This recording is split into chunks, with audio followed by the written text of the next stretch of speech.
আজ থেকে 500 বছর আগের ঘটনা, কয়শো বছর আগের ঘটনা। এখন যারা মালদ্বীপ যান, মালদ্বীপ যারা যান তারা তো গিয়া দেখেন 100% মুসলমান মালদ্বীপ। কিন্তু মালদ্বীপ এমন একটা সময় ছিল 500 বছর আগে, যেখানে মুসলমানদের কোনো নাম গন্ধও ছিল, নাম গন্ধও ছিল না। Safarnama Ibn Battuta, Ibn Battuta রাহমাতুল্লাহি আলাইহি একজন বড় পর্যটক ছিলেন। বর্তমান সময়ের মধ্যে দেখছেন না, বিভিন্ন দেশের মধ্যে কিছু মানুষ আছে যারা সারা পৃথিবীটা ঘুরে, সারা পৃথিবী ঘুরে। এমনও মানুষ আছে, আমাদের বাংলাদেশের তো একজন বনিয়ামিন নাকি আছে, বাংলাদেশে জন্ম, এখন হে অস্ট্রেলিয়ার নাগরিক। সে সারা পৃথিবী ঘুরে, ওই দেশে কয়েকদিন, ওই দেশে, এরকম সারা পৃথিবীটা ঘুরে ঘুরে দেখায়। সেই জমানার মধ্যে ছিল, সেই জমানায় একজন পর্যটক ছিলেন যার নাম ছিল হযরত ইবনে বতুতা রাহমাতুল্লাহি আলাইহি। ইনি যেমন তেমন পর্যটক না, ইসলামিক একজন পর্যটক। ইসলামিক স্থানগুলি কোন জায়গায় ইসলাম কিভাবে আসলো, এই জায়গাটায় কিভাবে, ওইগুলি শুধু ইসলামিক পর্যটক ছিলেন। আল্লামা ইমাম ইবনে বতুতা রাহমাতুল্লাহি আলাইহি একবার মালদ্বীপের মধ্যে গেলেন। মালদ্বীপের মধ্যে যাওয়ার পর, এই বাচ্চারা কথা বলে কিনে, মালদ্বীপের মধ্যে যখন গেলেন, মালদ্বীপের মধ্যে তিনি জানেন সবাই বিধর্মী, সবাই অগ্নিপূজক।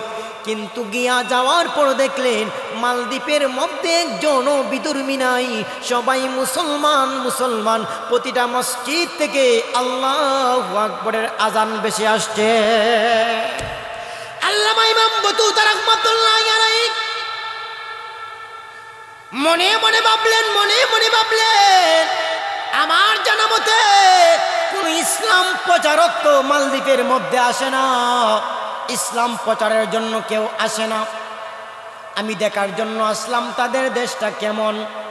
কিন্তু আসার পর দেখতে পাইলাম সবাই মুসলমান, সবাই মুসলমান, সবাই মুসলমান। কিভাবে তারা মুসলমান হইল, পুরাটা খবর নিলেন। পুরাটা খবর নিয়া উনার কিতাবের মধ্যে পুরা ঘটনা লিখলেন, তারা কিভাবে মুসলমান হইল। পুরাটা সুন্দর করে ঘটনা লিখলেন।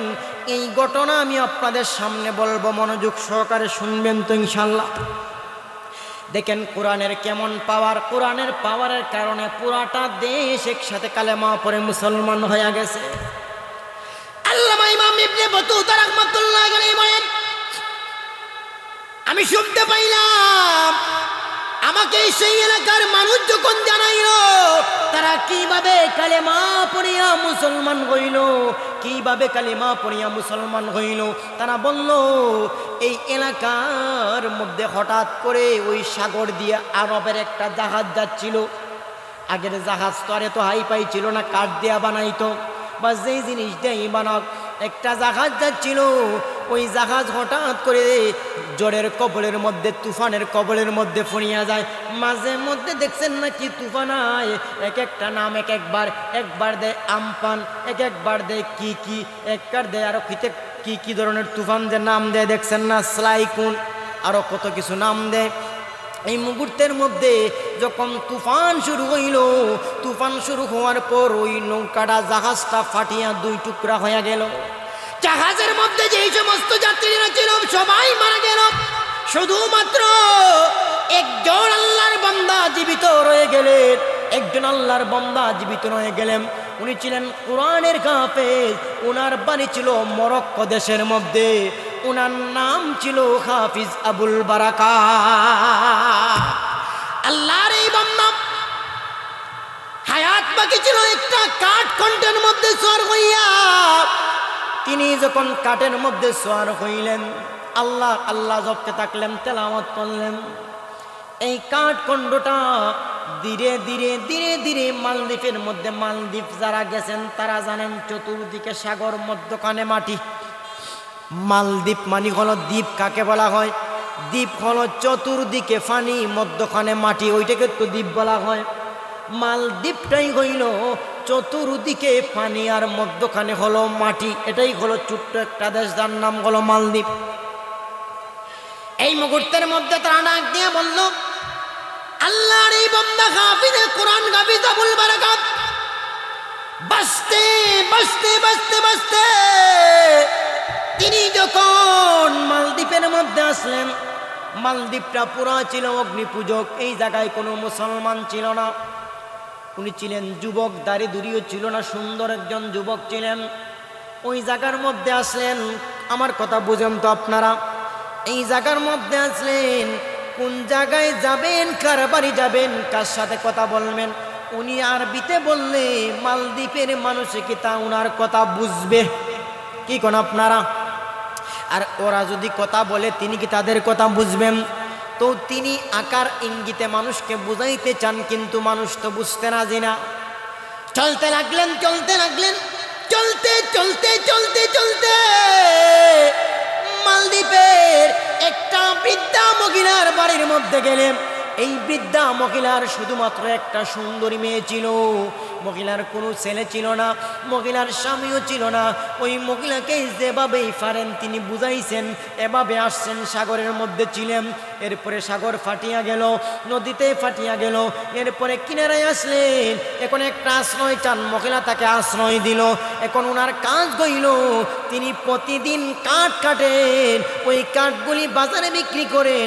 সন্ধ্যাবেলা ডাইল চাউল নিয়ে তিনি মহিলার ঘরের মধ্যে আসে। আল্লাহর এই বান্দা হাফিজ আবুল বারাকাত প্রতিদিনের মতো কাঠ লাকড়ি বিক্রি করেন। আমার সন্ধ্যাবেলা চাউল ডাইল নিয়ে যখন বাড়ির মধ্যে আসেন, এরকম প্রতিদিন চলতেছে, প্রতিদিন চলতেছে, প্রতিদিন চলতেছে।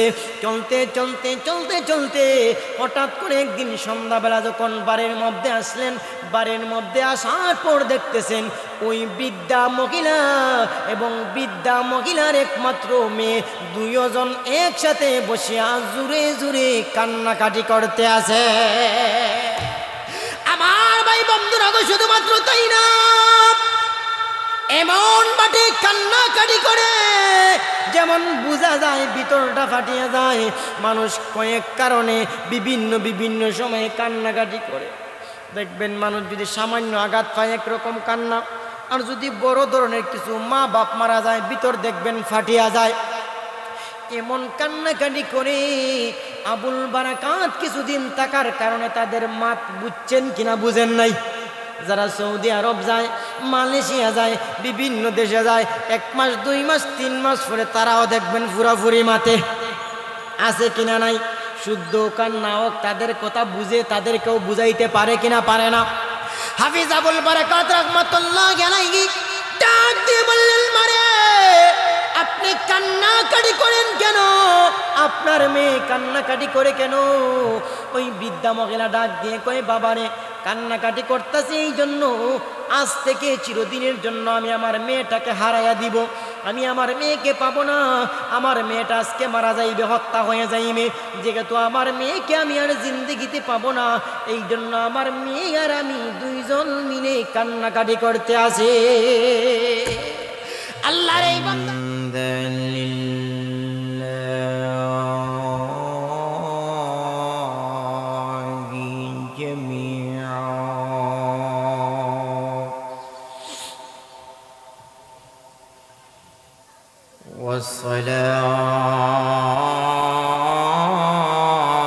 والصلاة والسلام على من لا نبي بعده أما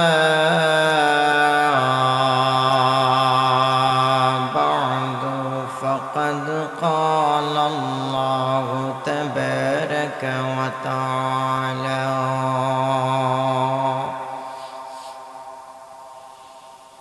في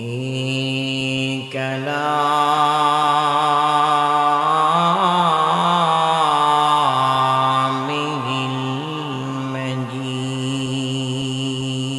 المجيد وفي فرقانه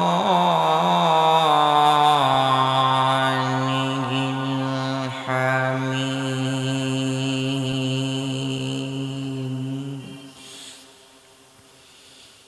أعوذ بالله من الشيطان الرجيم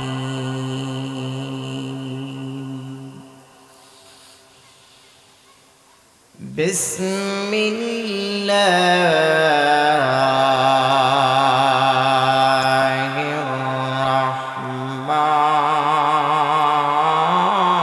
الرحمن الرحيم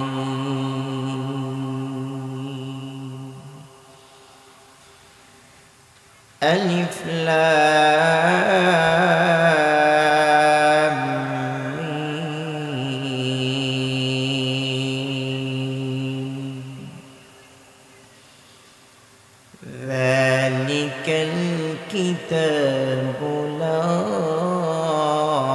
ريب فيه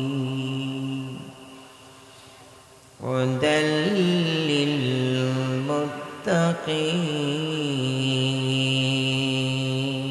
للمتقين وقال سيدنا رسول الله صلى الله عليه وسلم خيركم من تعلم القرآن وعلمه صلى الله على سيدنا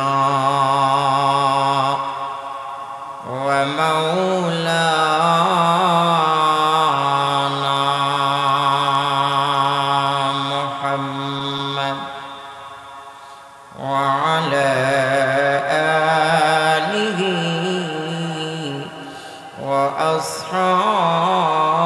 وأصحابه وسلم صلى الله على سيدنا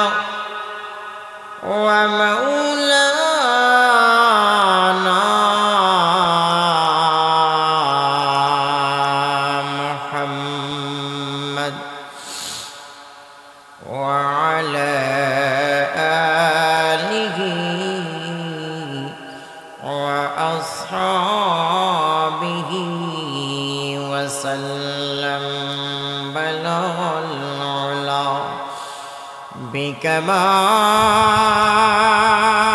بكماله كشف الدجى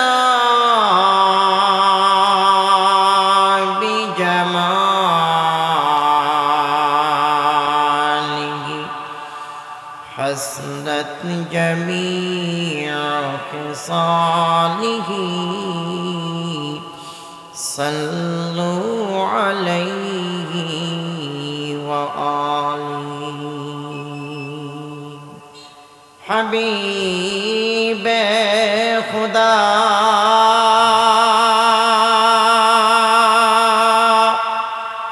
أشرف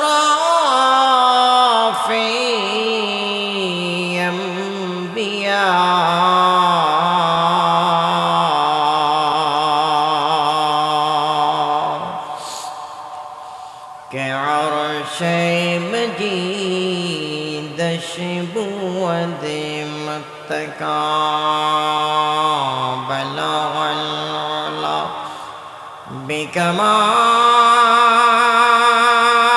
بكماله كشف الدجى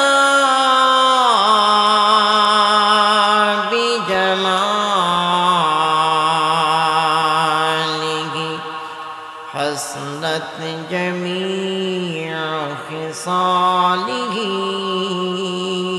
صلوا عليه وآله لا إله إلا الله لا إله إلا جرے جرے لا إله إلا الله لا إله ইল্লাল্লাহ লা ইলাহা ইল্লাল্লাহ লা ইলাহা ইল্লাল্লাহ লা ইলাহা ইল্লাল্লাহ লা ইলাহা ইল্লাল্লাহু মুহাম্মাদুর রাসূলুল্লাহ।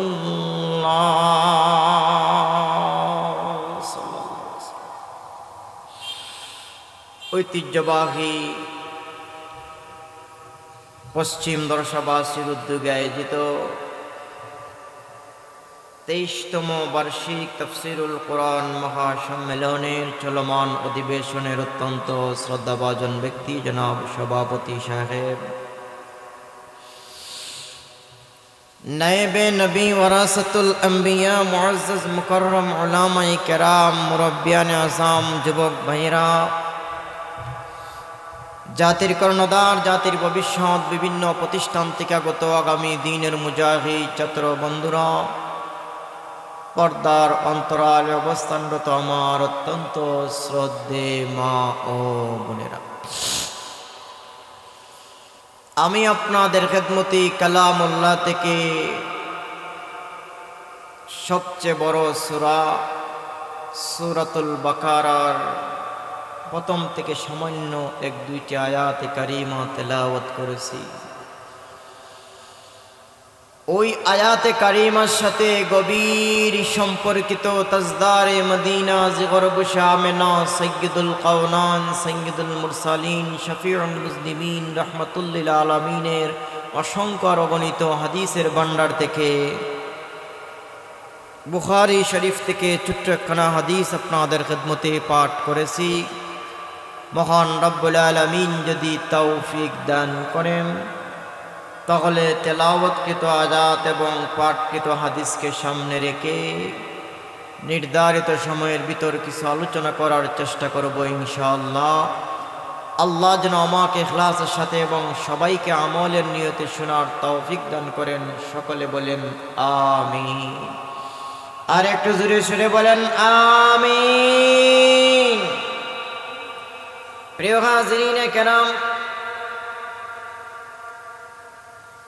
সর্বপ্রথম মহান রব্বুল আলামিনের দরবারে শুকর আদায় করি যে মহান রব্বুল আলামিন আমাদেরকে দুনিয়ার বিভিন্ন ঝামেলা থেকে মুক্ত করে ফারিক করে হাজার লক্ষ মানুষ থেকে যাচাই বাছাই করে এই রহমতি বরকতি মাগফিরাতি কোরআনি নুরানি জান্নাতের বাগানের মধ্যে আসার এবং বসার, কোরআন হাদিসের আলোচনা করার শোনার তৌফিক আল্লাহ দান করেছেন। এই জন্য সবাই অন্তরের অন্তঃস্থল থেকে আবেগী সুরে মহান মালিকের দরবারে কালেমাতে শুকর আদায় করি আলহামদুলিল্লাহ। আর একটু জোরে সুরে বলি আলহামদুলিল্লাহ। প্রিয় হাজিরিনে কেরাম, এই তাফসীরুল কোরআন মাহফিলের আয়োজন করতে গিয়া মোটামুটি অনেক টাকা পয়সা খরচ হয়। মৌলভীবাজার থেকে মেহমান, চট্টগ্রাম থেকে মেহমান, হবিগঞ্জ থেকে মেহমান, এরা সবাই তো আমাদের পরিচিত, সবাই আসছেন আমাদের এখানে। মুফতি মুশাহিদ আলী কাসিমি সাহেব আসছেন, এম হাসিবুর রহমান সাহেব একবার আসছেন, আর সোহাইব আহমদ আশরাফি সাহেব আসছেন। তাহলে সবাই আমাদের চিনা জানা। এই বিভিন্ন জায়গা থেকে মেহমান আসতে তাদের যাতায়াত খরচ, পোস্টার, লিফলেট, মাইকিং, সামিয়ানা মোটামুটি অনেক টাকা খরচ হয়েছে। এই টাকাগুলি কেন খরচ হয়েছে? কোরআনের কিছু আলোচনা বোঝার জন্য কিনা?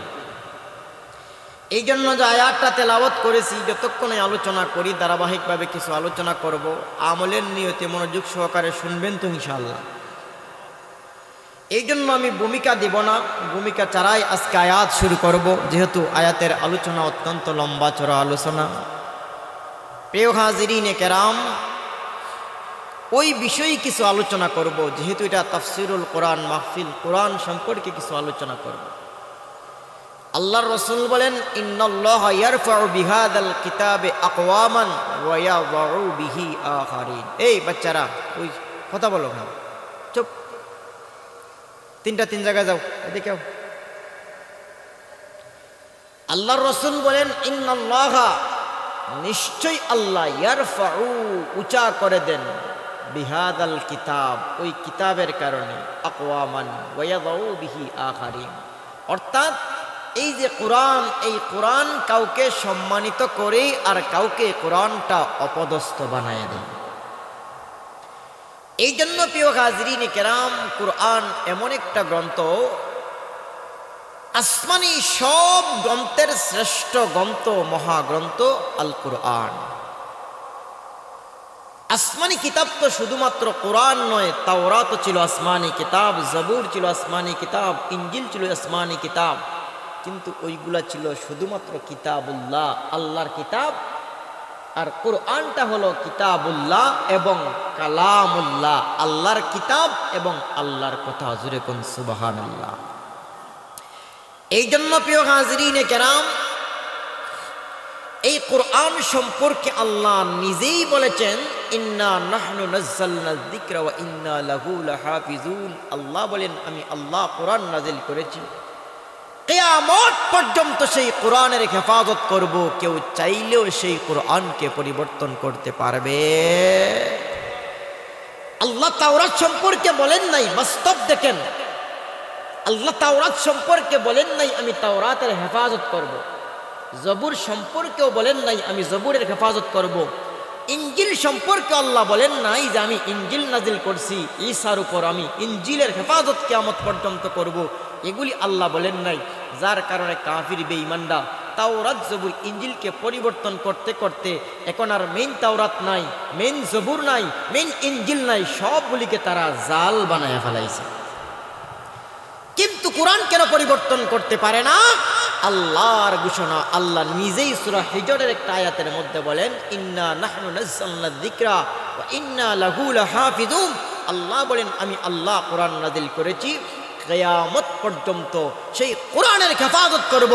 কোরআনকে পরিবর্তন করা দূরের কথা, কোরআনের একটা সূরা পরিবর্তন করা দূরের কথা, একটা আয়াত পরিবর্তন করা দূরের কথা, একটা শব্দ পরিবর্তন করা দূরের কথা, একটা হরফ পরিবর্তন করা দূরের কথা, কিয়ামত পর্যন্ত কোরআনের একটা নক্তাও কেউ পরিবর্তন করতে পারবে না।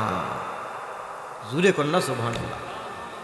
একটা দৃষ্টান্ত দেই, যদিও দৃষ্টান্ত ইসলাম বলবো না, মন যখন হইছে কিভাবে আল্লাহ হেফাজত করবেন, একটা দৃষ্টান্ত দেই।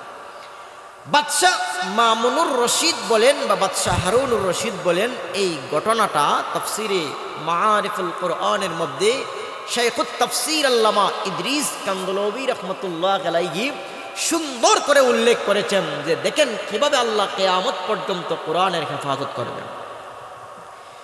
বাদশাহ মামুনুর রশিদ আর হারুনুর রশিদ যাই বলেন, উনার জমানায় উনি ছিলেন আল্লাহওয়ালা একজন লোক বাদশাহ। উনার জমানায় একটা বড় একটা মাহফিল হইতো প্রতি বছর। বুঝেন তো কথা, আগে তো এত মাহফিল ছিল না, আর আমি তো অনেক আগের কথা বলতেছি। প্রতি বছর একটা ডেটে মাহফিল হইতো। এই জায়গার মধ্যে উনি নিজেও বয়ান করতেন, আর উলামায়ে কেরাম আগে তো বেশি ছিলেন না। দেখ, আমরাও ছোটবেলা দেখছি 5-7 জন হাতে গোনা আলিম ছিলেন যারা বয়ান করতেন। তো তারা বয়ান করতেন আর উনিও বয়ান করতেন। বৎসরে প্রত্যেক একটা ডেটে প্রতি বৎসরই এই মাহফিলটা হইত। তো প্রথম বৎসর যখন মাহফিলটা চলতেছে, মাহফিল চলাকালীন অবস্থায় একজন আলিমে বয়ান করতেছেন। উনি দেখতেছেন যে মাহফিলের প্যান্ডেলের চতুর্দিকে একটা লোক চক্কর দিতেছে।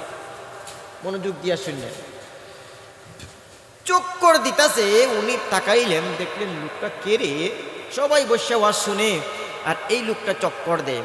তো ওই লোকের কাছে গেলেন, গিয়া দেখলেন পোশাক আশাকে বোঝা যায় লোকটা মুসলমান না। যেমন মুসলমান দেখলেই বোঝা যায়, আর হিন্দু দেখলেই বোঝা যায়। যেমন যদিও পোশাক আশাক একই রকম, কিন্তু চেহারাবাজি চাইলেই বোঝা যায়। আর তাদের তো আর দুটি টুটি আছে, বৌদ্ধ দেখলেও বোঝা যায়, খ্রিস্টান দেখলেও, ইহুদি দেখলেও তো এমনিতেই বোঝা যায়। তো তিনি বাবে সাবে বুঝলেন এত মুসলমান না, এখানে চক্কর দে, ডাক দিয়ে আনলেন, এদিকে আসো। আসলো, তুমি নাম কি, কোথায় বাড়ি, কি জন্য আসছো? আমার বাড়ি অমুক জায়গায়, আমার নাম অমুক। আমি হলাম ইহুদি একজন পণ্ডিত, ইহুদি একজন আলিম। তাহলে তুমি ইহুদি মানুষ আমাদের মাহফিলে কেন আসছো? কয় আমি আসছি তোমরা মুসলমানরা কোরআন থেকে কি বয়ান করো তা শোনার জন্য। এই মুহূর্তের মধ্যে বাদশাহ বললেন, আমি তো বাদশাহ, তুমি চিনো? কয় হ্যাঁ, আপনাকে চিনি।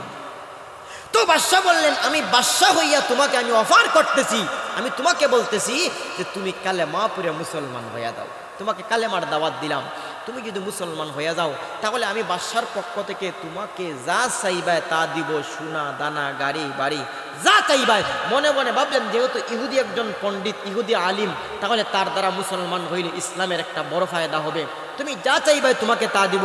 এই মুহূর্তের মধ্যে ইহুদি পণ্ডিত ডাক দিয়ে কয় না না না, আমি আমার বাপ দাদার ধর্ম ছাড়িয়া ইসলাম ধর্ম গ্রহণ করতে রাজি। লা ইকরাহা ফিদ্দিন, জবরদস্তি নাই, চলে যাও। এই লোকটা চলে গেল। প্রিয় হাজরিনে কেরাম, মাহফিলটাও শেষ হইয়া গেল। পরের বছর দেখা যায় আবার ওই লোকটা আসছে, আবার আইসা চক্কর দিচ্ছে, চক্কর দেয় আবার। পরের বছর তো দেখলে চিনলেন, আগের বছর যেহেতু সাক্ষাৎ হয়েছে, তুমি কি এই বছর আবার আসছো? ওই হ্যাঁ বাদশা, আমি আবার আসছি। ওই কেন আসছো? ওই আসছি তোমরা মুসলমানরা কি বয়ান করে শোনার জন্য। তিনি আবার বললেন যে এই বছর আমি আবার বলতেছি তুমি কালেমা পড়ে মুসলমান হইয়া যাও। মুসলমান হইলে তোমাকে অনেক দ্বীপ দিব, অনেক কিছু দিব। ডাক দিয়ে কয় আমি একবারই বললাম কালেমা পড়ে মুসলমান হইব না, সুতরাং আমাকে আর দাওয়াত দিবেন না, আমি আমার বাপ দাদার ধর্ম ছেড়িয়া ইসলাম ধর্ম গ্রহণ করতে রাজি। বাদশাহ জোর জবরদস্তি করলেন না, ইসলাম জোর জবরদস্তি করে হয় না। তখন চলে গেল। 3 নম্বর বৎসর যখন মাহফিল চলতেছে, তখন তিনি গর্তাক্কা শুনতেছেন একজন লোকে সুন্দর কইরা বয়ান করতেছে। কণ্ঠটা পরিচিত না, যেমন আগে তো মনে করেন যে সাবরা ছিলেন প্রত্যেকেরই কণ্ঠ পরিচিত, মানে হয়তো অমুক সাব আইছেন, বক্তা বেশি না। উনি মনে মনে ভাবেন রে আমার এই জায়গার মধ্যে 2-4 জন আল্লাহর ওলি যারা বয়ান করে তাদের কণ্ঠ তো আমার জানা, কিন্তু একটা নতুন কণ্ঠে কে বয়ান করে, কে বয়ান ওনাকে উঠাই দিল? আসলে উনি তো বাদশাহ, সব বিষয়ে জানা নাই। এই মুহূর্তের মধ্যে কর্তৃপক্ষের কাছে গিয়া জিজ্ঞাসা করলেন উনি কি নতুন একজন নাকি? বলে হ্যাঁ। উনি যেই মাত্র গিয়া প্যান্ডেলের দিকে ওই রকম তাকাইছেন, তখন দেখা যায় ওই লোকটা, যেই ইহুদি লোকটা 2 বছর আসছিল, তাকে বলছিলেন কালেমা পড়ে মুসলমান গো, কালেমা পড়ে মুসলমান গো। 2 বছর কালেমার দাওয়াত দিলেন, কিন্তু ওই লোকটা কালেমা পড়ে মুসলমান হয় নাই। দেখা যায় ওই লোকটাই আগে যেমন দাড়ি ছিল না, এখন দাড়ি আছে, কিন্তু তিনি চিনতে পারছেন রে কি সুন্দর কোরআনের বয়ান করতেছে। এতদিকে ওই ইহুদি লোকটা এ বয়ান করে কোথায় থেকে? আরেকজনকে বললেন উনার বয়ান শেষ হইলে সুজা আমার রুমের মধ্যে পাঠাইয়া দিবা। প্রিয় হাজিরিনে কেরাম, শুধুমাত্র তাই না, আল্লাহর এই বান্দার বয়ানটা যখন শেষ হইয়া গেল, একজন লোক তাকে বাদশার দরবারে পাঠিয়ে দিল। বাদশা মামুনুর রশিদ আর দেখে চিনতে ভুল করলেন না, ভাই তুমি কি এই লোক না যেই লোকটাকে আমি বারবার 2টা বছর বলেছিলাম কালেমা পড়ে মুসলমান হো, কালেমা পড়ে মুসলমান হো? তুমি কালেমা পড়ে মুসলমান হও নাই, এখন দেখতেছি তুমি মুসলমানদেরকে কোরআনের বয়ান করে শুনাইতেছ। আবার ভাই বন্ধনা কই, শুধুমাত্র তাই না, আল্লাহর এই বান্দা ডাক দিয়ে বলল বাদশা আমি তো হইলাম সেই লোক যেই লোককে আপনি বারবার 2টা বছর কোরআনের দাওয়াত দিলেন, কালেমার দাওয়াত দিলেন। আমি কালেমা পড়ে মুসলমান হই নাই, এটা তো আমি জানি, তাহলে এখন কেন মুসলমান হইলাম? আমি যে তোমাকে সোনা দানার আমি যখন অফার করছিলাম, আমি যে বলছিলাম সোনা দানা দিব, গাড়ি বাড়ি দিব, কত কিছু দিব, ওইগুলির লোভের কারণে তুমি কি কালেমা পড়ে মুসলমান হইলা? আল্লাহর বান্দা ডাক দিয়ে কয় না না না না বাদশা না, আমি আপনার সোনা দানা গাড়ি বাড়ির লোভে কালেমা পড়ে মুসলমান হই নাই। আমি একটা কারণে কালেমা পড়ে মুসলমান হইলাম, কোরআনের একটা আয়াতের দিকে লক্ষ্য করে কালেমা পড়ে মুসলমান হয়ে গেলাম। ওই কোন আয়াতের দিকে লক্ষ্য করে কালেমা পড়ে মুসলমান হইলাম? কই আমার ঘটনা আপনি জানবেন? কই হো আপনার ঘটনা তাড়াতাড়ি বলেন, মুসলমান হওয়ার ঘটনা আমার ভিতরে ছটফট করতেছে, আপনি কেন কালেমা পড়ে মুসলমান হইলেন? আল্লাহর এই বান্দা ডাক দিয়ে কই বাদশা, তাহলে শুনেন আমার মুসলমান গোয়ার ঘটনা। আমি আপনাকে প্রথমেই বললাম আমি একজন তাওরাতের আলেম, আমি তাওরাতের আলেম। আমার কাজই হইল আমি জাল তাওরাত বানায়া বাজারের মধ্যে বিক্রি করি। তাওরাতের একটা আয়াত বাদ দিয়া মন গড়া মতো আরেকটা আয়াত লাগাইয়া, একটা আয়াত বাদ দিয়া আরেকটা আয়াত লাগাইয়া মন গড়া তাওরাত বানাইয়া বাজারের মধ্যে আমি বিক্রি করি। মানুষ কিনে নে, আমার ব্যবসা চলে, আমার কোনো অসুবিধা হয় না। ঠিক তেমনি ভাবে জাল জবুর বানাইয়া জবুরের একটা আয়াত বাদ দিয়া, আমার দিকে লক্ষ্য করেন, জবুরের একটা আয়াত বাদ দিয়া আরেকটা আয়াত মন গড়া মতো লাগাইয়া দেয়, আরেকটা আয়াত বাদ দিয়া আরেকটা আয়াত মন গড়া মতো লাগাইয়া জাল জবুর বানাইয়া আমি সিলেট মদিনা মার্কেট বিক্রি করি। কথায় কথায় দইরা নেন, আমি সিলেটের মদিনা মার্কেট বিক্রি করি, বন্দর বাজার বিক্রি করি, জিন্দা বাজার চৌঘাট্টা পয়েন্টে বিক্রি করি, কোর্ট পয়েন্টের মধ্যে বিক্রি করি। মানুষ আমার জাল জবুর কিনে নেয়, আমার ব্যবসা চলে, আমার কোনো অসুবিধা হয় না। ঠিক জাল ইঞ্জিল বানায়া বাজারে বিক্রি করি, মানুষ কিনে নে, আমার কোনো অসুবিধা হয় না, আমার প্রতিদিন ব্যবসা চলে। কিন্তু আমি যখন আপনাদের মাহফিলের মধ্যে প্রথম বছর আসলাম, 2 নম্বর বছর আসলাম, একজন আল্লাহর বান্দা, আল্লাহর ওলি ওয়াজ করতে শুনলাম। তিনি ওয়াজ করতেছে, ইন্না নাহনু নাযালনা যিকরা ওয়া ইন্না লাহু লাহাফিজুন। আল্লাহর এই বান্দা ওয়াজ করতেছেন, আল্লাহ কোরআন নাযিল করেছে, কিয়ামত পর্যন্ত কোরআনের হেফাজত করবে, কেউ চাইলেও কোরআন পরিবর্তন করতে পারবে না। তখন আমি মনে মনে ভাবলাম, আল্লাহ যেমন কোরআন নাজিল করেছেন, জবুর তাওরাত ইঞ্জিলত নাজিল করেছেন, আমি জাল তাওরাত বানাইতে পারলাম, জাল জবুর বানাইতে পারলাম, জাল ইঞ্জিল বানাইতে পারলাম, কিন্তু জাল কোরআন কেন বানাইতে পারবো না? আমি তখন বাড়ির মধ্যে গিয়া কাগজ কলম নিয়ে আমি জাল কোরআন বানাইতে শুরু করলাম।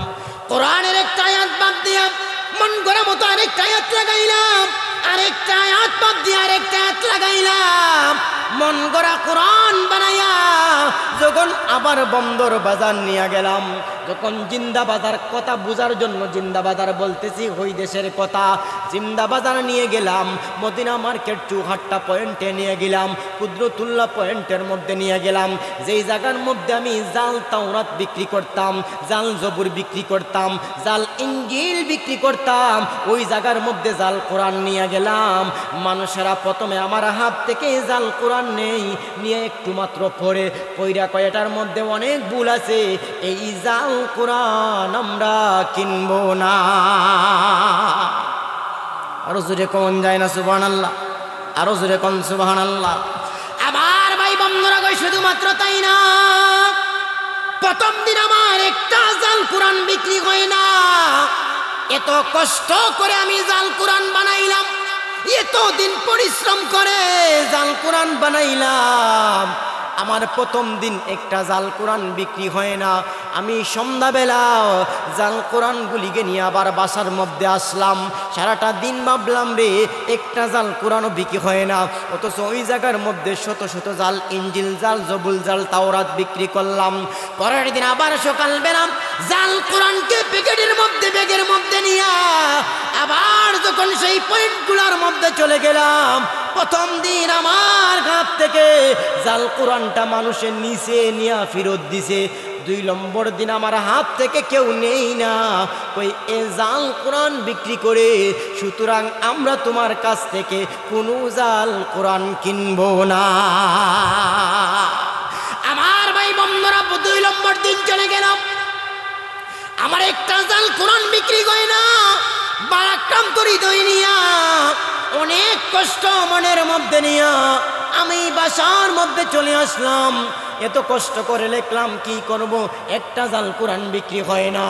3 নম্বর দিন আমি আবার জাল কোরআনগুলিকে নিয়ে সেই মদিনা মার্কেট পয়েন্টের মধ্যে আমার তেমুকির পয়েন্টের মধ্যে, চৌহাট্টা পয়েন্টের মধ্যে, জিন্দাবাজার পয়েন্টের মধ্যে আমি নিয়ে যখন সেই জাল কোরআন নিয়ে দাঁড়াইলাম, প্রথম দিন তো আমার হাত থেকে নিয়ে ফেরত দিছে, 2 নম্বর দিন তো আমার হাত থেকে নেয় নাই, 3 নম্বর দিন নিবে দূরের কথা, আমি মার্কেটের মধ্যে ঢুকার সঙ্গে সঙ্গে সবাই এক বাক্যে বলল, এ জাল কোরআন বানায়, কোরআনকে পরিবর্তন করে, কোরআনকে ডুপ্লিকেট করে বাজারে ছাপাইয়ে বিক্রি করতে চায়, সুতরাং এরে ধরো, তারে মারো।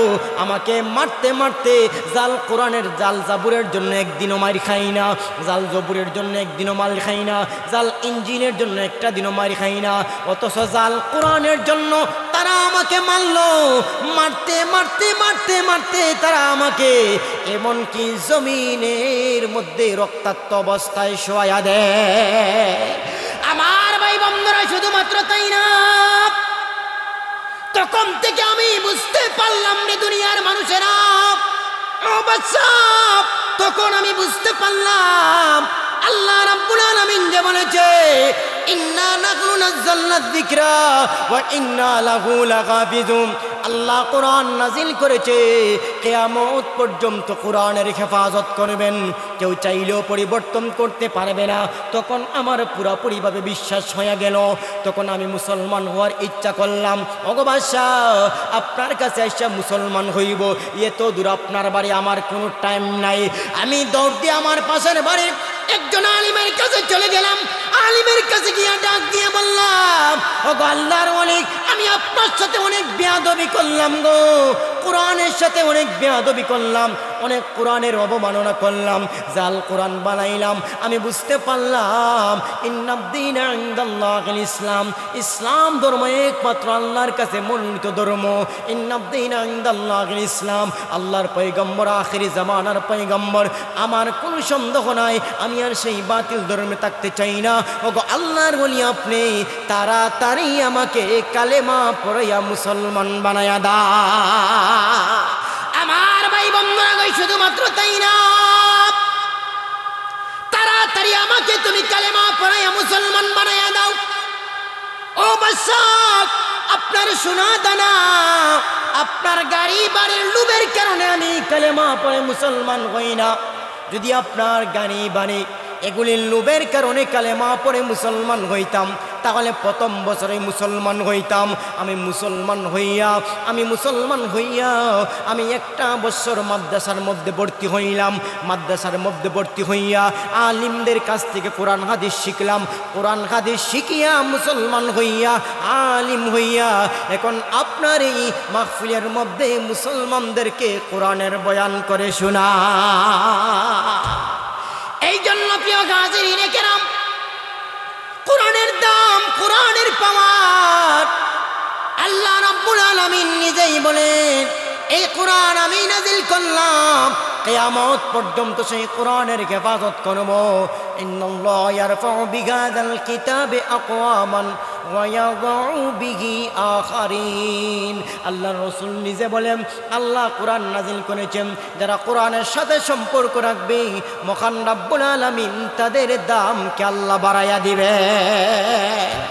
আমার ভাই বন্ধুরা, কোরআনের সাথে সম্পর্ক থাকলে, আল্লাহর রাসূলের হাদিসের ব্যাখ্যায় আমি একটা কথা বলি, কোরআনের সাথে সম্পর্ক রাখলে কিভাবে দাম বাড়ে। যেমন এই যে কাগজটা আছে, এই কাগজটা দিয়ে মানুষ যাত্রা গানের পোস্টারও করে কিনা করে না, খেলার পোস্টার করে কিনা করে না। এই কাগজটা দিয়ে মানুষ মোটর সটর সানাসুর এইগুলিও বিক্রি করে কিনা করে না। এই কাগজের কোনো দাম নাই, সাধারণভাবে কাগজের কোনো দাম নাই, কিন্তু ওই কাগজটা যখন কোরআনের পৃষ্ঠা হয়ে যায়, এই কাগজ দিয়া যখন কোরআন বানানো হয়, ওই কাগজের সাথে যখন কোরআনের সম্পর্ক হয়ে যায়, তখন ওই কাগজের দাম বাড়ে না কমে? আরে জোরে কমান লাগবো, বাড়ে না কমে? এই কাগজের দাম বাড়ে, মানুষ হাজারবার চুমকায়। এই যে রুমালটা আছে প্রিয় হাজিরিনে কেরাম, এই যে রুমাল, এই কাপড়ের রুমাল, এই কাপড় দিয়ে মানুষ মোজা বানায়া পায়ের মধ্যে লাগায় কিনা লাগায় না, আবার ইচ্ছা করলে টুপি বানায়া মাথার মধ্যে রাখে কিনা রাখে না, মনে যা চায় তাই করে। এই কাফনের তেমন কোনো সম্মান নাই। মোজাও বানায়, টুপিও বানায়, সব কিছু বানায়, কিন্তু ওই কাপড়টা দিয়া যখন কোরআনের বস্তনি বানায়, কোরআনের প্যাকেট বানায়, তখন ওই কোরআনের সাথে ওই কাপড়ের সম্পর্ক হইয়া গেলে ওই কাপড়টার দাম বাড়ে না কমে? আরো জোরে বাড়ে না কমে? এই যে কাঠটা আছে আমার মায়েরা, এই কাঠটা দিয়ে মানুষ চেয়ারও বানায়, খাটও বানায়, কত কিছু বানায় আমার মায়েরা। মনে যা চায় এটার উপরে দাঁড়াইয়াও মানুষ থাকে। কিন্তু এই যে কাঠটা আছে, যে কাঠটা দিয়ে রাওয়াল বানানো হইল, এই যে রেহালটা বানানো হইল, এই কোরআনের সাথে যখন কাঠের সম্পর্কতা হইয়া যায়, তখন ওই কাঠের দামটা বাড়ে না কমে? আরো জোরে কন, আরো জোরে কন। আমার ভাই বন্ধুরা কই, শুধুমাত্র তাই না, আল্লাহর রাসূল বলেন ইন্নাল্লাহা ইয়ারফাউ বিহাদাল কিতাবি আকওয়ামান ওয়া ইয়াদাউ বিহি আখারিন। এই কোরআনের সাথে যাদের সম্পর্ক হয়ে যায়, শুধুমাত্র মানুষ নয়, যার এই সম্পর্ক হইব, এই কোরআনের সাথে সম্পর্ক, কোরআনের সাথে কেউ বেয়াদবি করলে আল্লাহ তার দাম কমায়া দেয়। আর এই কোরআনের সাথে সম্পর্ক থাকলে আল্লাহ রাব্বুল আলামিন ওই লোকটার সম্মানকে দিন দিন বাড়ায়া দেয়। প্রিয় গাজরিনে কেরাম, শুধুমাত্র তাই না, আল্লাহর রাসূল বলেন খায়রুকুম মান তাআল্লামাল কুরআন ওয়া আল্লামা। এই কোরআনের এত দাম, এত দাম, এত দাম। আল্লাহর রাসূল নিজে বলেন খায়রুকুম, তোমাদের মধ্যে উত্তম। খায়রুকুম, খায়রুন মানে উত্তম, কুম জমা মদক করে হাজিরের জমির। খায়রুকুম তোমাদের মধ্যে, খায়রুকুম মান তোমাদের মধ্যে উত্তম। মান কে উত্তম? মান যে তাআল্লামাল কুরআন, কোরআন শিক্ষা দেয়, ওয়া আল্লামা যে শিক্ষা গ্রহণ করে। আল্লাহর রাসূল বলেন তোমাদের মধ্যে যারা কোরআন শিক্ষা করে, যারা কোরআন শিক্ষা দেয়, তাদের চাইতে আর দামি মানুষ পৃথিবীর মধ্যে না। এই জন্য প্রিয় গাজরিনে কেরাম, অন্য আয়াতের মধ্যে, অন্য হাদিসের মধ্যে আল্লাহর পয়গম্বর বিশ্বনবী বলেন আফজালুল ইবাদাতে তিলাওয়াতুল কুরআন। আল্লাহর রাসূল বলেন কোরআন যারা তেলাওয়াত করে, কোরআন যারা তেলাওয়াত করে, সবচাইতে আফজালুল ইবাদতের মধ্যে সবচাইতে শ্রেষ্ঠ ইবাদত হলো কোরআন তেলাওয়াত করা। আবার আমার ভাই বন্ধুরা, যারা কোরআন তেলাওয়াত আমরা করি, কোরআন শুদ্ধ করে পড়তে হবে। শুধুমাত্র তেলাওয়াত করলেই হবে না। গত কয়েকদিন আগে দেখলাম সাবেক প্রধানমন্ত্রী বেগম খালেদা জিয়া যে মারা গেছেন, ওনার কবরের মধ্যে একটা মহিলা কোরআন তেলাওয়াত করে। দেখছেন নি ভিডিও? যারা যারা দেখছেন, এই এমন কোরআন তেলাওয়াত করে, কি আর বলবো, আগাও ঠিক নাই, গুড়িও ঠিক নাই। কি যে পড়তেছে এই বেটি নিজেই জানতেছে না। মানুষ তো মনে করে ফইরা সিরা পালাইতেছে মনে হয়। আল্লাহর রাসূল বিশ্বনবী রাহমাতুল লিল আলামিন বলেন রব্বা কারিন ইয়াকরাউল কুরআন ওয়াল কুরআনু ইয়ালানু। রব্বা কারিন, কোরআন তেলাওয়াতকারীদের মধ্যে এমনও মানুষ আছে, কোরআন তেলাওয়াতকারীদের মধ্যে এমনও মানুষ আছে যারা সওয়াবের নিয়তে কোরআন তেলাওয়াত করে, কিন্তু কোরআন তেলাওয়াত করে সওয়াবের জন্য কিন্তু সওয়াব পায় না। আল্লাহর রাসূল বলেন ওয়াল কুরআনু ইয়ালানু, বরংস তাদের ভুলের কারণে অসংখ্য গণিত ভুল, লম্বা বাট্টি ঠিক না, গুণ না, মত ঠিক না, কোন জায়গায় কত আলিফ হবে কোনো কিছুই ঠিক না।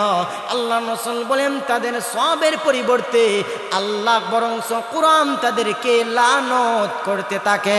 জোরে কোন নাউজুবিল্লাহ। প্রিয় গাজরিনে কেরাম, শুধুমাত্র তাই না,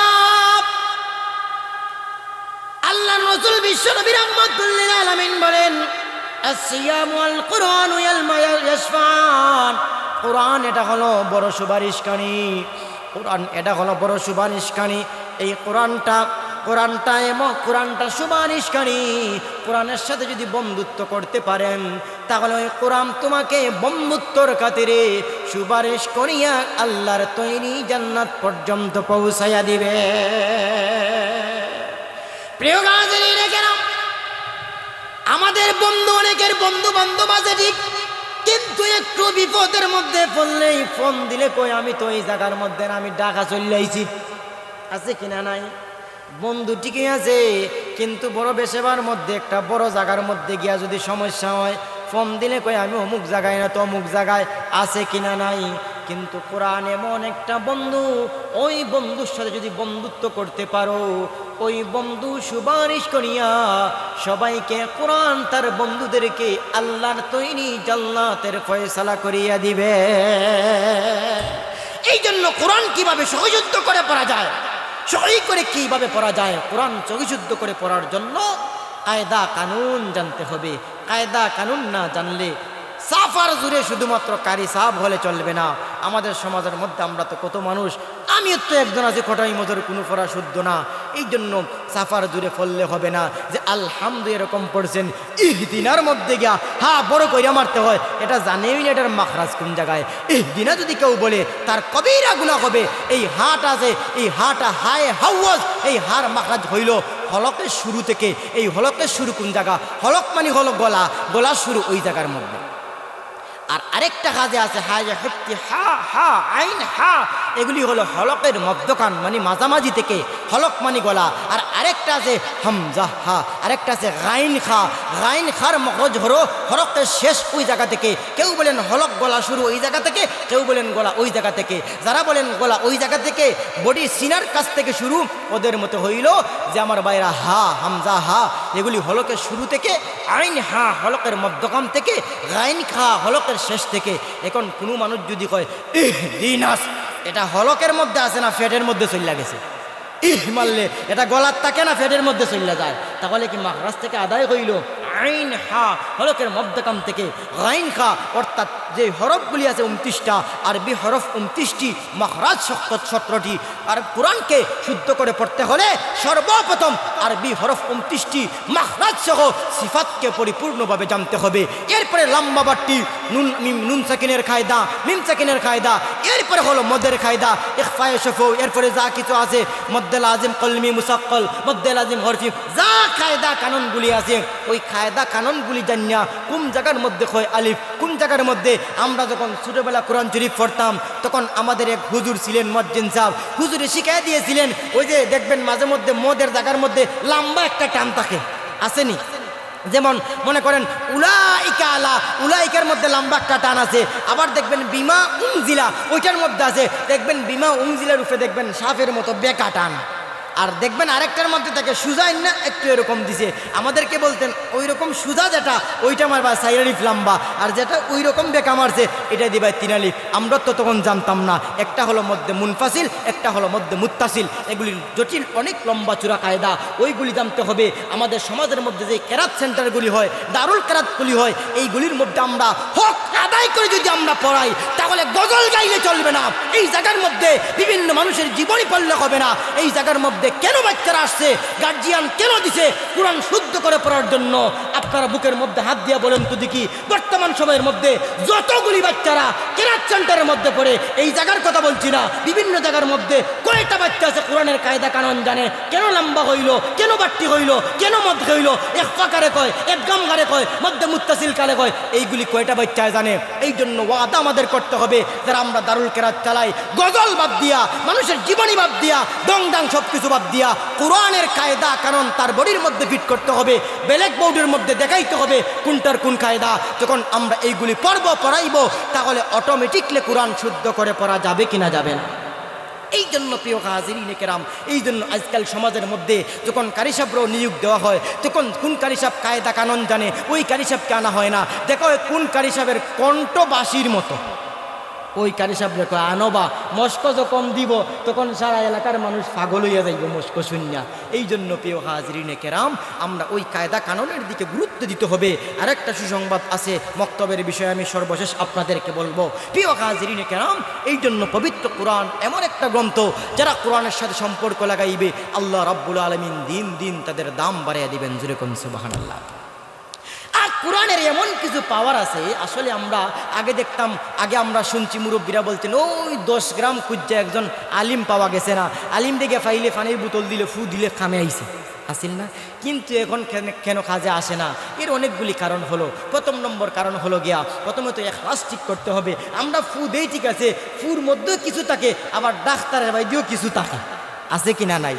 বলে ফু দেওয়াই নিমু, আবার অ্যান্টাসিড ট্যাবলেটও একটা খাইমু, না ফাইস্টাসিন একটাও খাইমু, আছে কিনা নাই?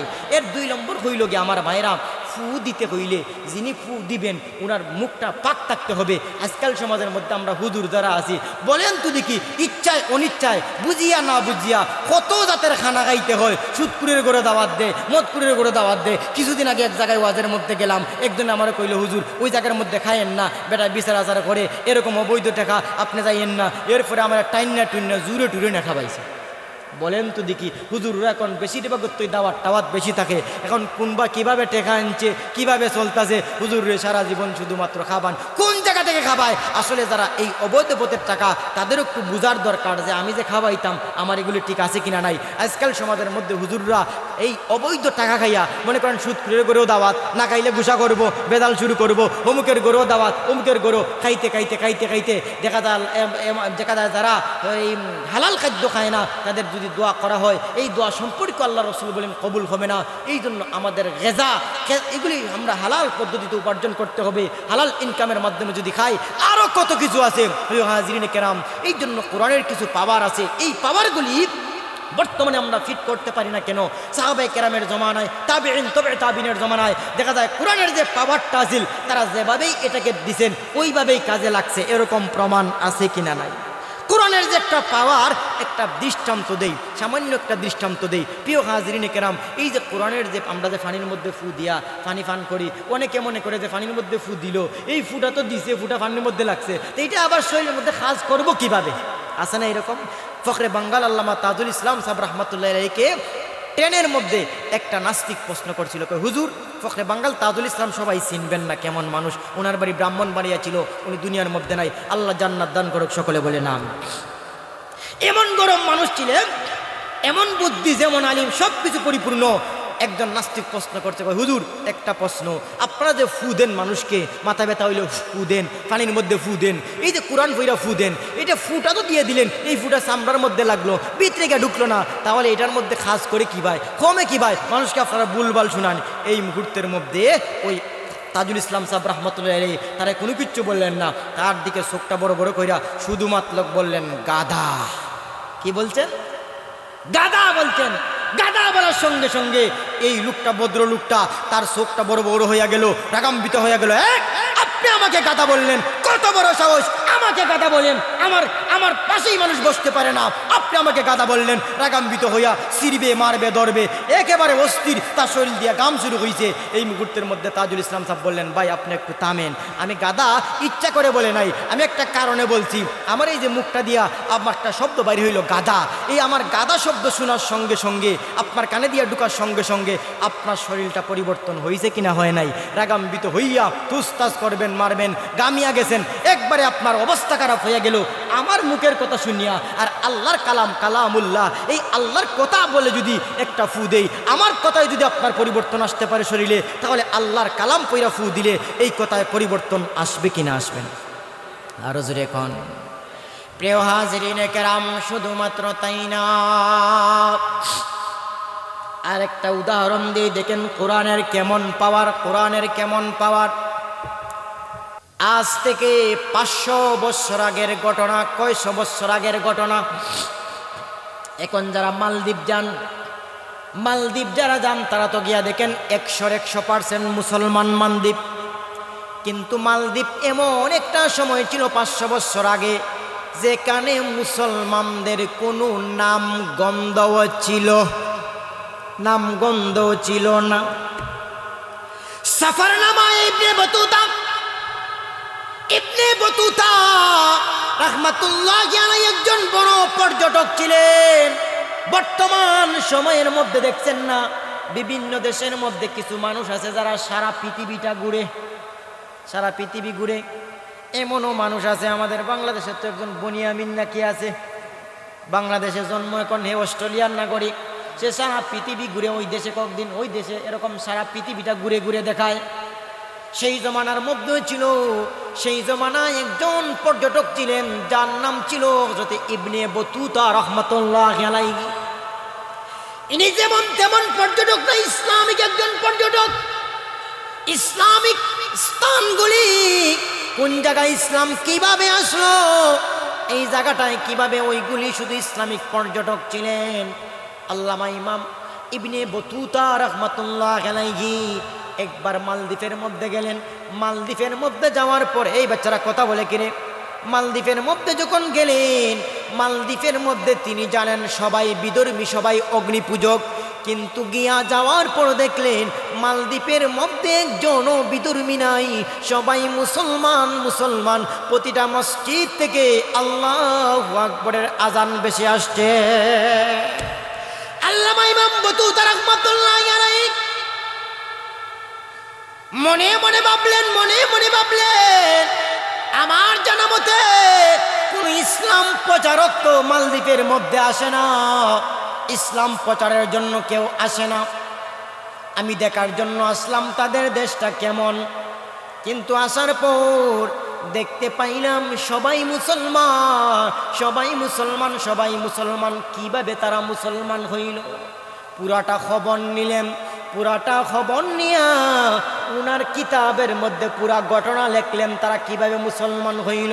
পুরাটা সুন্দর করে ঘটনা লেখলেন। এই ঘটনা আমি আপনাদের সামনে বলবো, মনোযোগ সহকারে শুনবেন তো ইনশাল্লাহ। দেখেন কোরআনের কেমন পাওয়ার। কোরআনের পাওয়ারের কারণে পুরাটা দেশ একসাথে কালেমা পড়ে মুসলমান হয়ে গেছে। আল্লামা ইমাম ইবনে বতুতা রাহমাতুল্লাহ আলাইহি বলেন, আমি শুনতে পাইলাম আমাকে সেই এলাকার মানুষ যখন জানাইলো তারা কিভাবে কালেমা পড়িয়া মুসলমান হইল, কিভাবে কালেমা পড়িয়া মুসলমান হইল, তারা বলল এই এলাকার মধ্যে হঠাৎ করে ওই সাগর দিয়ে আরবের একটা জাহাজ যাচ্ছিল।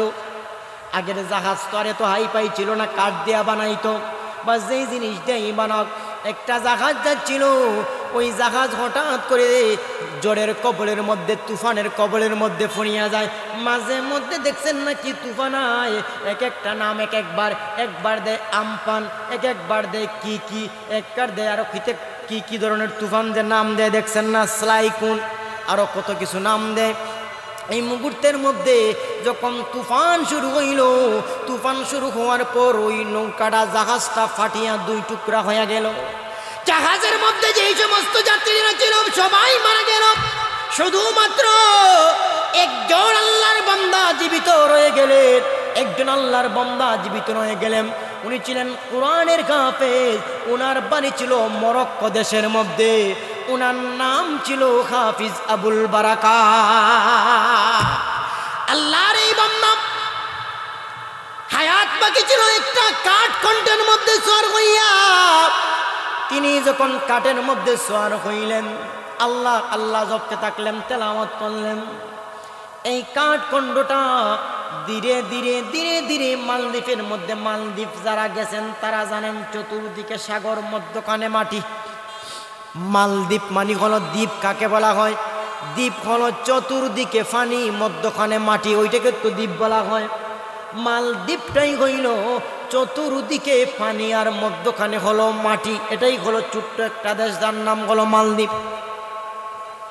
এই মুহূর্তের মধ্যে তারা ডাক দিয়ে বলল, আল্লাহর এই বান্দা হাফিজে কোরআন হাফিজ আবুল বারাকাত বাঁচতে বাঁচতে বাঁচতে বাঁচতে তিনি যখন মালদ্বীপের মধ্যে আসলেন, মালদ্বীপটা পুরা ছিল অগ্নিপূজক। এই জায়গায় কোনো মুসলমান ছিল না। উনি ছিলেন যুবক, দাড়ি দুড়িও ছিল না, সুন্দর একজন যুবক ছিলেন। ওই জায়গার মধ্যে আসলেন। আমার কথা বুঝেন তো আপনারা? এই জায়গার মধ্যে আসলেন, কোন জায়গায় যাবেন, কার বাড়ি যাবেন, কার সাথে কথা বলবেন, উনি আরবিতে বললে মালদ্বীপের মানুষে কি তা উনার কথা বুঝবে? কি কোন আপনারা? আর ওরা যদি কথা বলে তিনি কি তাদের কথা বুঝবেন? তো তিনি আকার ইঙ্গিতে মানুষকে বুঝাইতে চান, কিন্তু মানুষ তো বুঝতে রাজি না। চলতে লাগলেন, চলতে লাগলেন, চলতে চলতে চলতে চলতে মালদ্বীপের একটা বৃদ্ধা মহিলার বাড়ির মধ্যে গেলেন। এই বৃদ্ধা মহিলার শুধুমাত্র একটা সুন্দরী মেয়ে ছিল, মহিলার কোনো ছেলে ছিল না, মহিলার স্বামীও ছিল না। ওই মহিলাকে যেভাবেই পারেন তিনি বুঝাইছেন, এভাবে আসছেন, সাগরের মধ্যে ছিলেন। এরপরে সাগর ফাটিয়া গেল, নদীতে ফাটিয়া গেল, এরপরে কিনারায় আসলেন। এখন একটা আশ্রয় চান, মহিলা তাকে আশ্রয় দিল। এখন ওনার কাজ গইল, তিনি প্রতিদিন কাঠ কাটেন, ওই কাঠগুলি বাজারে বিক্রি করেন। সন্ধ্যাবেলা ডাইল চাউল নিয়ে তিনি মহিলার ঘরের মধ্যে আসে। আল্লাহর এই বান্দা হাফিজ আবুল বারাকাত প্রতিদিনের মতো কাঠ লাকড়ি বিক্রি করেন। আমার সন্ধ্যাবেলা চাউল ডাইল নিয়ে যখন বাড়ির মধ্যে আসেন, এরকম প্রতিদিন চলতেছে, প্রতিদিন চলতেছে, প্রতিদিন চলতেছে। চলতে চলতে চলতে চলতে হঠাৎ করে একদিন সন্ধ্যাবেলা যখন বাড়ির মধ্যে আসলেন, বাড়ির মধ্যে আসার পর দেখতেছেন ওই বৃদ্ধা মহিলা এবং বৃদ্ধা মহিলার একমাত্র মেয়ে দুইজন একসাথে বসিয়া জুড়ে জুড়ে কান্নাকাটি করতে আছে। আমার ভাই বন্ধুরা, শুধুমাত্র তাই না, এমন বাটে কান্নাকাটি করে যেমন বোঝা যায় ভিতরটা ফাটিয়ে যায়। মানুষ কয়েক কারণে বিভিন্ন বিভিন্ন সময়ে কান্নাকাটি করে।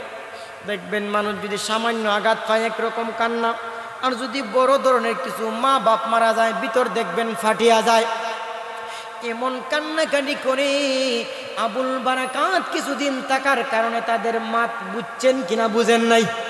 যারা সৌদি আরব যায়, মালয়েশিয়া যায়, বিভিন্ন দেশে যায়, 1 মাস 2 মাস 3 মাস পরে তারাও দেখবেন পুরাপুরি মাতে আছে কিনা নাই।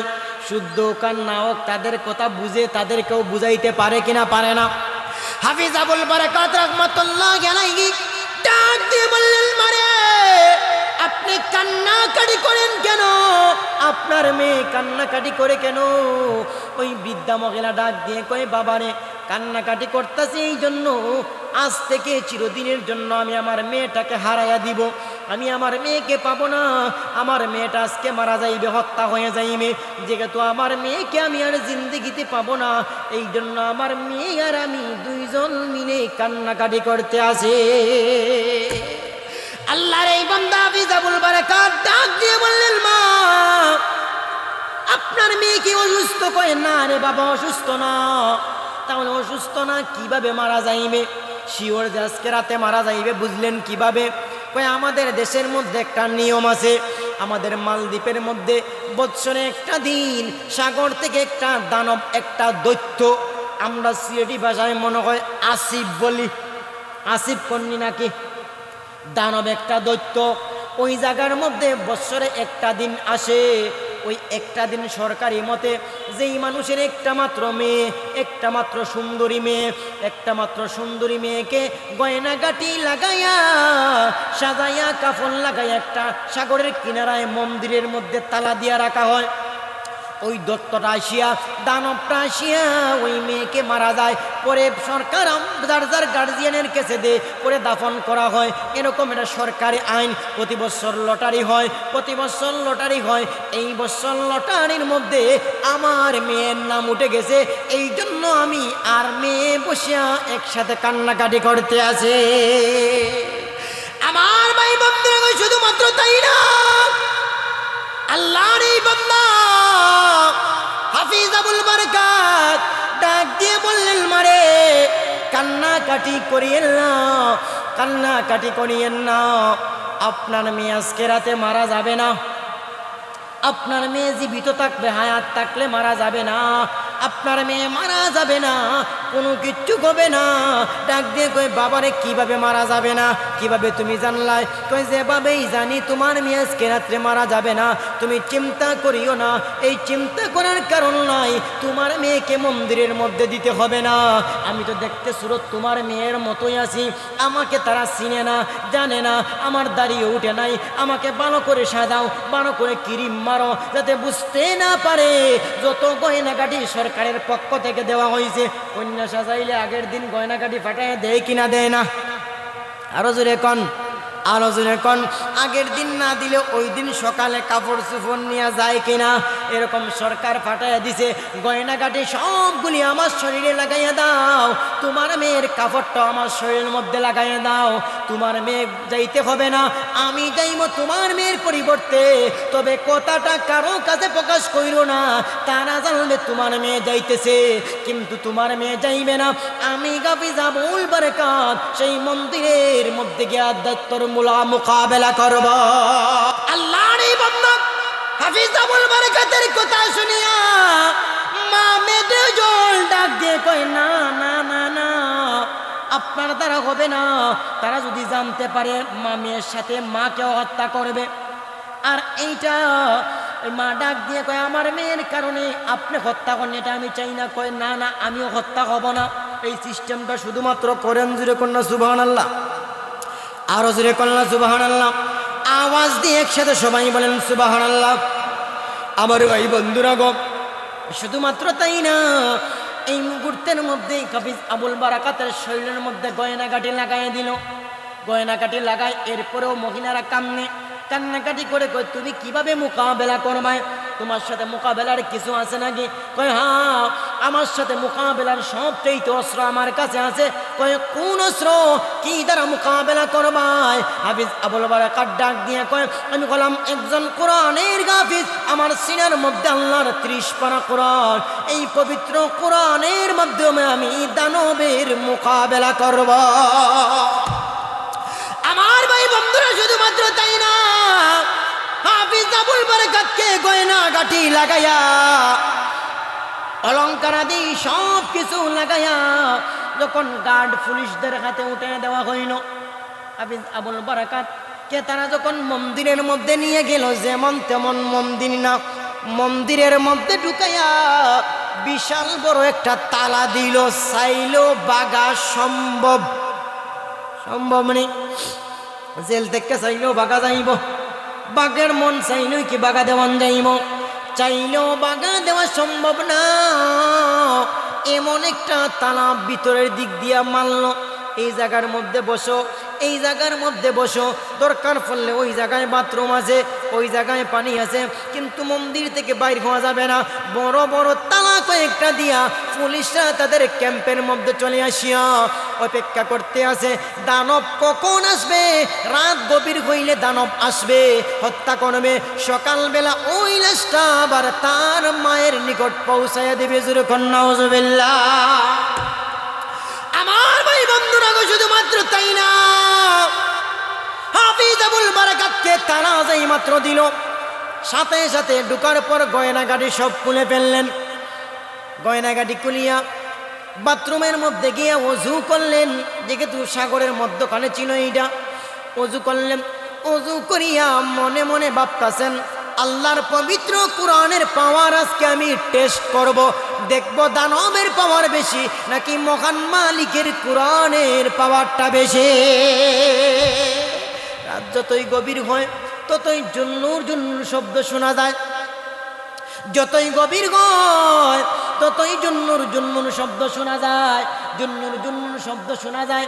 এক পর্যায়ে রাত যখন একবারে গভীর হয়ে গেল, কোনো মানুষের ঘুম নাই, কোনো মানুষের ঘুম যখন কোনো মানুষ আর সজাগ নাই, সব ঘুমাইয়া গেল। যেমন মনে হইল 3 জন মানুষ শুধুমাত্র সজাগ, একজন কইল ওই মেয়ে, আর একজন মেয়ের মা, আর একজন হলো হাফিজ আবুল বারাকাত। এই 3 জন মানুষ ছাড়া মালদ্বীপের মধ্যে আর কোনো মানুষ সজাগ না। গলার মধ্যে ধরে সাউন্ডটা একটু আগের মতো করে দেন। যখন সবাই ঘুমিয়ে গেল, হাফিজ আবুল বারাকাত যখন বুঝতে পারলেন জুন্নুর জুন্নুর কইনা কি যেন আইতে আছে, যেই মাত্র জুন্নুর শব্দ শোনা যায়, হাফিজ আবুল বারাকাত তার তেলাওয়াত বানায়া দেয়, জুড়ে জুড়ে আল্লাহর কালাম তেলাওয়াত করে। এই জুন্নুর জুন্নুর ওয়ালা দানবটা একটু অগ্রসর হয়, আবার পিছনে যায়। মনে মনে বোঝা যায়, কইতেছে রে কোন বিপদে পড়লাম রে, তেলাওয়াত কই জায়গা থেকে আসলো রে, জিন্দেগিতে এই জায়গার মধ্যে তেলাওয়াত হয় না, তেলাওয়াত কোথায় থেকে আসলো, তেলাওয়াত কোথায় থেকে আসলো এই জায়গার মধ্যে? একটু আসে আর একটু যায়, একটু আসে আর একটু যায়, একটু আসে আর একটু যায়। হাফিজ আবুল বারাকাত তেলাওয়াতের মাত্রা বাড়াইয়া দেন, জুড়ে জুড়ে আল্লাহর কালাম তেলাওয়াত করে। তেলাওয়াত করতে করতে করতে করতে কোরআন তেলাওয়াত আল্লাহর কালামের কাছে পরাজিত হইয়া ওই দানবটা যেই দিকে আসছিল ওই দিকে আবার সাগরে চলিয়া যায়। আমার ভাই বন্ধুরা, শুধুমাত্র তাই না, সকালবেলা যখন আসলো লাশ নেওয়ার জন্য, যখন পুলিশরা আসলো, মেয়ের লাশ নেমে দেখে মেয়ে তো না, একজন ছেলে বসা। কই তুমি এই জায়গার মধ্যে কি?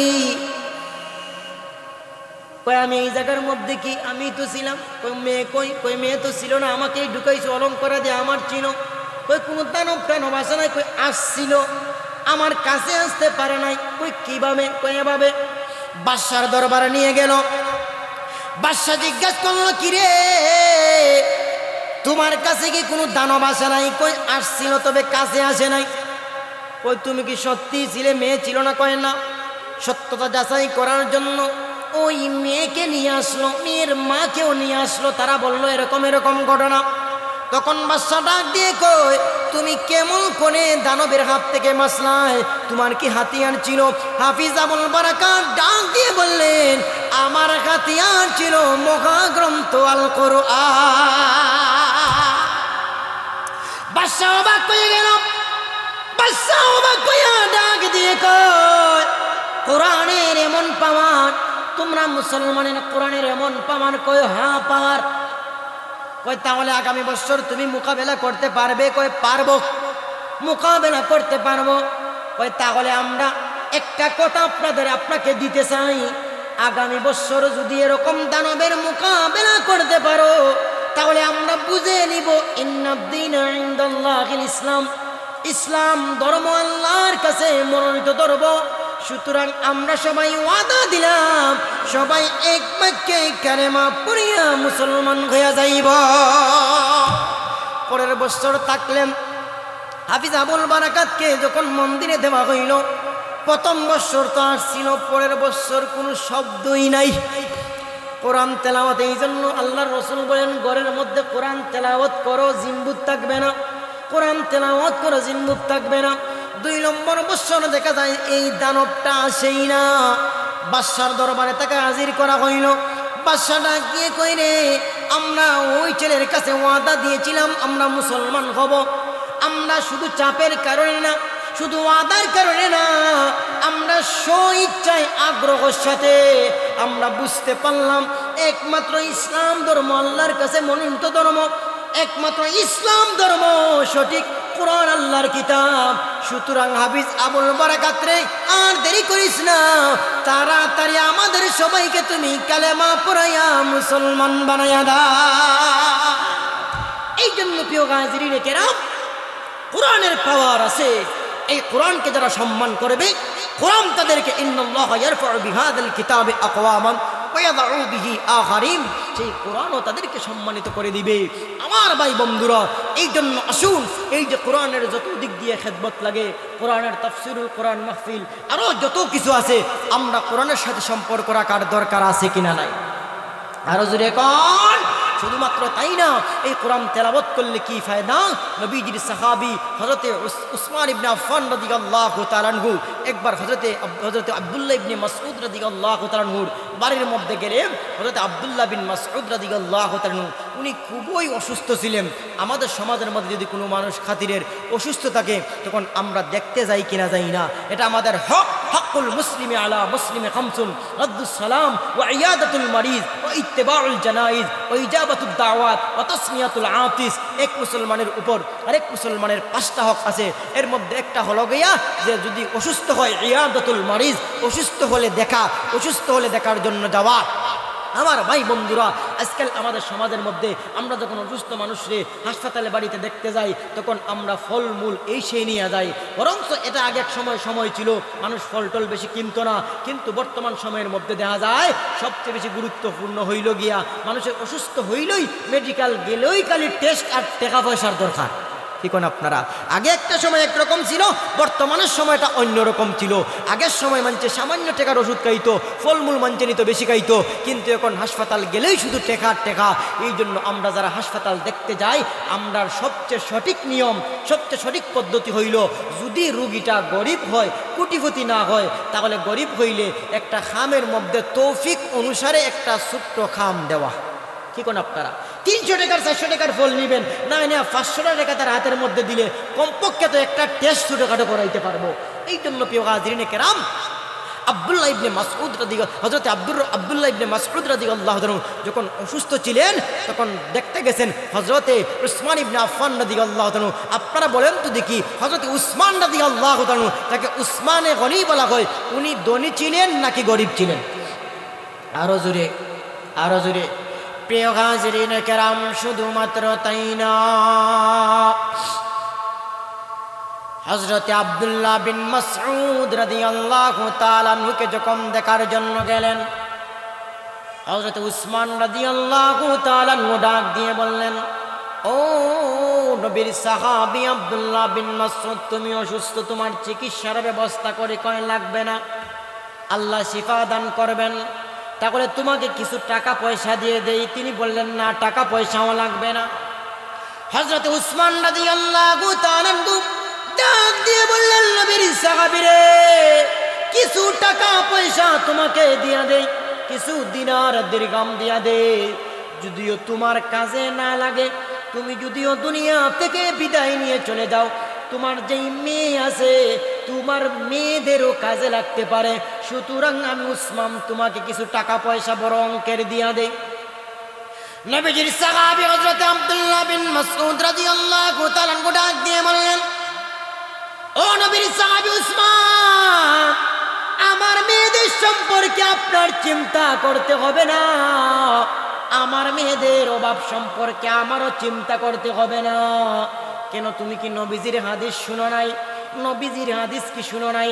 আল্লাহর রাসূল বলেছেন, যেই ঘরের মধ্যে রাতে মাগরিবের পরে সূরা ওয়াকিয়া তেলাওয়াত করা হয়, যেই ঘরের মধ্যে মাগরিবের পরে রাতের বেলায় যেই ঘরের মধ্যে সূরাতুল ওয়াকিয়া তেলাওয়াত করা হয়, আল্লাহর রাসূল বলেন, টাকা পয়সা কম হলেও, সম্পত্তি কম হলেও, সেই ঘরের মধ্যে অভাব অনটনে কখনো স্পর্শ করবে না।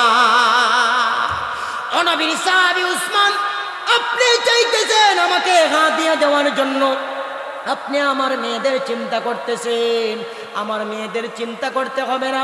আমি আমার মেয়েদেরকে বলে দিয়েছি, প্রতিদিন রাতে ঘরের মধ্যে সূরা ওয়াকিয়া তেলাওয়াত করার জন্য, প্রতিদিন রাতে সূরা ওয়াকিয়া তেলাওয়াত করার জন্য। আমার মেয়েরা প্রতিদিন রাতে যদি সূরা ওয়াকিয়া তেলাওয়াত করে, আমার পুরা বিশ্বাস আমার মেয়েদেরকে কোনোদিন অভাবে স্পর্শ করবে না। এই জন্য আমার ভাই বন্ধুরা, কোনোদিন অভাবে স্পর্শ করবে না। এই জন্য আমরা সব সময় কোরআনের সাথে থাকবো, নবীর সুন্নাহ অনুযায়ী আমল করব, মন গড়া মতো কোনো আমল করব না। সারা জিন্দেগি আমরা দেখা যায়, আমরা অনেক আছি, আমরাও দেখছি যে আমরা তো অনেক মন গড়া মতো আমল করছি, মনে যেটা চাইছে এটাই করছি, কিন্তু মন গড়া মতো আমল করলে চলবে না। দুনিয়ার শান্তি পরকালীন মুক্তির জন্য নবীর সুন্নাহ প্রয়োজন, আল্লাহ রসুলের সুন্নাহ অনুযায়ী, আল্লাহ রসুলের আদর্শ অনুযায়ী আমরা চলতে হবে।